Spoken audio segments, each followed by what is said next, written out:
حضرت عمر کا اسلام لانا اسلام کے لیے عزت کا ذریعہ بنا اور بلند آواز سے نعرہ تکبیر مکے کی فضاؤں میں بلند ہوا۔ 40 مسلمان جب ہو گئے تو پھر میرے رب نے کہا یا ایھا النبی حسبک اللہ، اے نبی تمہارے لیے اللہ کافی ہے، ومن اتبعک من المؤمنین، اور تمہارے لیے اہل ایمان کافی ہیں۔ حضور علیہ السلام کے حوالے سے ان کی حساسیت اور ان کا جوش و جذبہ اور ان کی غیرت ایمانی دیدنی تھی۔ حضرت شاہ ولی اللہ محدث دہلوی علیہ رحمہ فرماتے ہیں کہ 17 مقامات پہ قرآن مجید میں حضرت عمر کی رائے کے مطابق قرآن نازل ہوا۔ یہ اللہ نے حضرت عمر کو شان عطا فرمائی۔ اور پھر جب حضور علیہ السلام کے وصال کے بعد حضرت عمر سیدنا صدیق اکبر کے وصال کے بعد بھی تخت خلافت پہ بیٹھے، 22,55,000 مربع میل پہ آپ کی حکومت کی حدود پھیل گئی، اور حضرت عمر کی حکومت صرف انسانوں پر نہیں تھی، عمر کی حکومت پانیوں پر بھی تھی، عمر کی حکومت آگ پر بھی تھی، عمر کی حکومت ہواؤں پر بھی تھی، اور عمر کی حکومت دھرتی پر مٹی پر بھی تھی۔ آپ جانتے ہیں کہ مصر کے گورنر نے لکھا کہ یہاں تو عجیب کہانیاں ہیں۔ کیا ہوا؟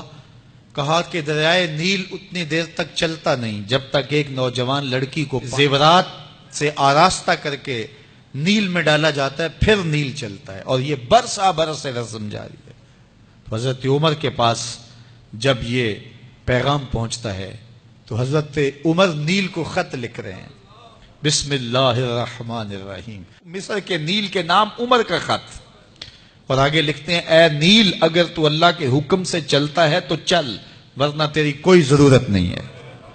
اور رکا لکھ کر کاسد کو دیا، جا کے یہ دریائے نیل میں ڈال دو۔ اللہ اکبر، جن کے رکے دریا بھی مانتے ہیں، پانیوں پر بھی حکومت ہے۔ اور نیل میں جب وہ رکا ڈالا گیا، نیل ایسا چلا آج تک کبھی رکا ہی نہیں ہے۔ پانیوں پر حکومت، ہواؤں پہ حکومت۔ مسجد نبوی کا ممبر ہے، عمر خطبہ دے رہے ہیں، عراق کے علاقہ نہاون میں جنگ ہو رہی ہے، مدینے سے 1 مہینے کی مسافت ہے، 1 مہینہ مسلسل چلیں تو نہاون آتا ہے۔ حضرت عمر خطبہ دیتے دیتے درمیان میں جملہ معترضہ کا، یا ساریہ الجبل، اے ساریہ پہاڑ نہ چھوڑنا۔ لوگ حیران ہیں کیا ماجرا ہوا کہ ہم سے مخاطبہ ہے، ساریہ نہاون میں ہے، اور کہا ساریہ پہاڑ نہ چھوڑنا۔ 1 مہینے کے بعد جب وہاں سے قاصد آیا، اس نے کہا اللہ نے فتح دے دی۔ کہا کیسے؟ کہا پہاڑ کو چھوڑ کر دشمن پر ٹوٹنے لگے تھے، آگے بڑھنے لگے تھے، ان پر حملہ آور ہونے لگے تھے۔ اچانک عمر کی آواز آتی، پہاڑ کو نہیں چھوڑنا، کیونکہ اگر ہم پہاڑ کو چھوڑ دیتے دشمن پیچھے سے حملہ آور ہونے کے لیے تیار کھڑا تھا۔ تو کہا بس ہم پہاڑ کو اپنی پشت پہ پھیر رکھا، اور اللہ نے اسی دن ہمیں فتح عطا کر۔ ہوائیں بھی ان کا پیغام پہنچاتی ہیں، پانی بھی ان کا حکم مانتے ہیں۔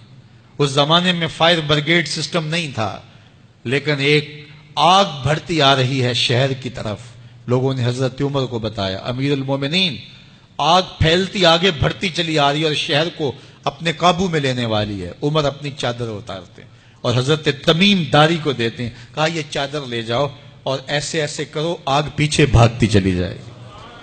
تو چادر ہلاتے جاتے ہیں حضرت تمیم داری، اور آگ پیچھے بھاگتی چلی جاتی۔ مٹی بھی حکم مانتی ہے۔ ایک لونڈی کھڑی رو رہی ہے راستے میں، کہا تجھے کیا ہوا؟ کہا ٹھوکر لگی، میرا تیل زمین میں بہہ گیا، میری مالکہ بڑی سخت ہے، وہ مجھے کہے گی تم نے یہ کیا کیا۔ عمر درہ زمین پہ مارتے ہیں، فر الارض الم عادل علیک، زمین عمر نے تیری چھاتی پہ عدل نہیں کیا؟ تو عمر کے ہوتے ہوئے اس کا تیل پی جائے؟ زمین تیل باہر نکال دیتی ہیں، فرماتے ہیں ڈال لے اپنے برتن میں۔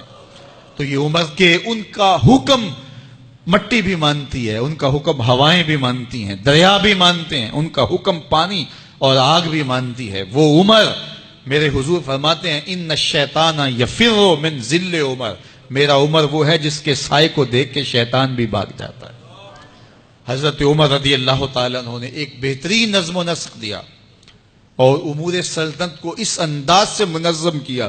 ایک غیر مسلم مفکر کہتا ہے اگر اس امت کو ایک اور عمر مل جاتا پوری دنیا پہ حکومت مسلمانوں کی ہوتی۔ ایک دن مسجد نبوی سے باہر حضور تشریف لا رہے تھے، دائیں ہاتھ میں حضرت ابو بکر کا ہاتھ تھا، بائیں میں حضرت عمر کا ہاتھ تھا، ایسے باہر کی جانب آ رہے تھے۔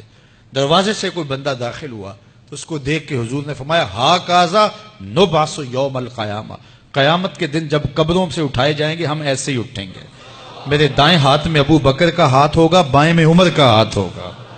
اللہ اکبر۔ جے شک ہو بھی تے چل مدینے، جے شک